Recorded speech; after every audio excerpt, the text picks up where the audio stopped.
ভোগান্তি হইতে হয়েছে অনেক। আমি ২ নাম্বার গেছি শিশু হাসপাতাল, ওইখানে আমি ভর্তি হইতে পারি নাই। মিরপুর ২ শিশু হাসপাতাল গেছি, ওইখানে আমার ভর্তি হতে পারি নাই, সিট নাই।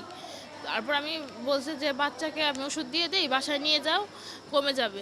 কিন্তু আমি বাসায় নিয়ে গেছি, বাচ্চা খাওয়াইছি, কমে না, আর উল্টো বমি করে। বমি করে কেমন জানি করে। তখন আমার বাচ্চাকে স্যালাইন খাওয়াইতে চাই, বাচ্চা মনে করেন হাও করে না, কোনো কথাও বলে না। তারপরে আমরা মহাখালী নিয়ে আসছি, এরকম আরেকটা হসপিটাল গেছি, প্রাইভেট হসপিটাল, সেখানেও ভর্তি পাই নাই, সিট নাই। তারপরে মহাখালী নিয়ে আসছি, মহাখালী নিয়ে আসার পর বললো যে এখানে যদি কলেরা হইতো তাহলে এখানে চিকিৎসা হইতো, কিন্তু আপনার বাচ্চার কলেরাও হয়েছে, আবার হামও হয়েছে, এখানে ভর্তি রাখা যাবে না। তো ওই সংক্রামক হাসপাতালে পাঠানো হয়েছে, সংক্রামক হাসপাতাল থেকে সিট নাই ওইখানেও। তারপরে এখানে আনা হয়েছে, এখানে এসে তারপরে ভর্তি হয়েছে। হ্যাঁ, আমি ৪-৫টা হাসপাতাল ঘুইরা মনে করেন রাত 12:30 কিংবা 1টা বাজে ভর্তি করছি।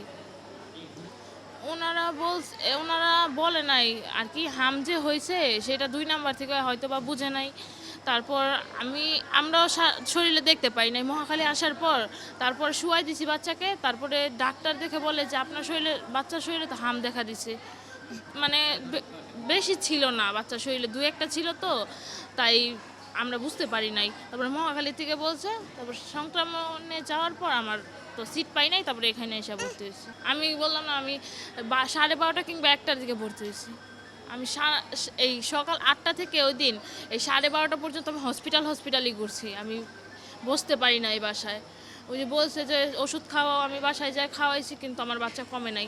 আর উল্টো বমি করছে, বাথরুম তো ছিলই, আর উল্টো বমি করছে, বমি করে পুরো চেতন হারা ছিল আমার বাচ্চা তখন। হ্যাঁ, চাই। বাচ্চাদের অনেক ভোগান্তি হয়, গার্জেনেরও অনেক ভোগান্তি হয়, বাচ্চা আর অসুস্থ হয়ে পড়ে এই গাড়ি দৌড়াইতে দৌড়াইতে। আমরা চাই যেন এক হসপিটালে গেলে যদি ওনারা ভর্তি না রাখা পারে, নির্দিষ্ট জায়গায় যেন পাঠিয়ে দেয়।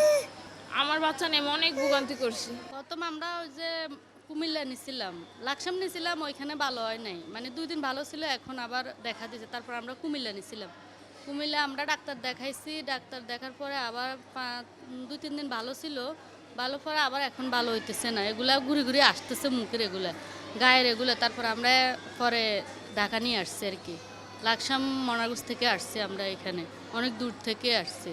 ওর মানে জ্বর আর সর্দি এগুলা আজকে 3 মাস চলতেছে, 3 মাস ধরে এগুলা অনেক ওষুধ খাওয়াইছি, গ্যারামের ওষুধও খাওয়াইছি, সর্দি ভালোই হয় না, জ্বর যায় আবার আসে, জ্বর যায় আবার আসে, এরকম।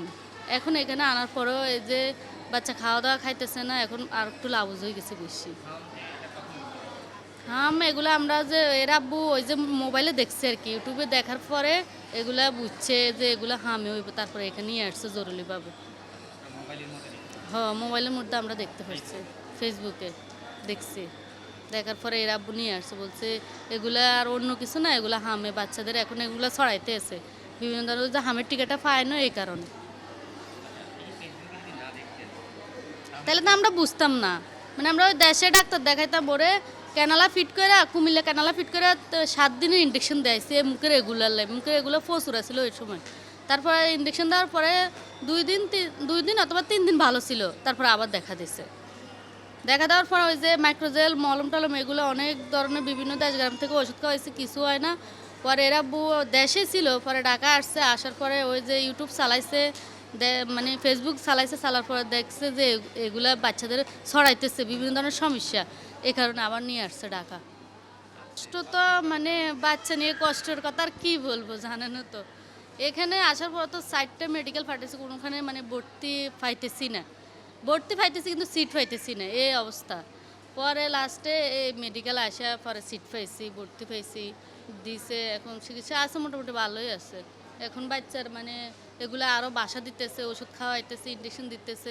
আমি টিকা দেই নাই, ওরে ওই যে আমগো এলাকাতে এগুলা সাপ্লাই আসে নাই, এই কারণে দেওয়া হয় নাই। মাসে একটা দেওয়া হয়েছে, কিন্তু 18 মাসে যেটা, 15 মাসে যেটা হামের টিকাটা, ওইটা দেওয়া হয় না, ওটা পাই না, ওটা সাপ্লাই ছিল না। হ্যাঁ, উপজেলা আসছিল, কিন্তু উপজেলা এই টিকা আসে নাই, মানে সাপ্লাই আসে নাই, এই কারণে দিতে পারে নাই, জানতাম না আমরা এগুলা। পরে এরা বউ টিকের কাগজ দেখছে, দেখার পরে হেও নিজেও জানতো না, পরে দেশে গেছে, ওই যে এগুলো ইউটিউবে তখন পাইছে না, ফেসবুকে, তখন টিকের কাগজ চেক করে দেয়, এই ইঞ্জেকশনটা দেওয়া হয় নাই।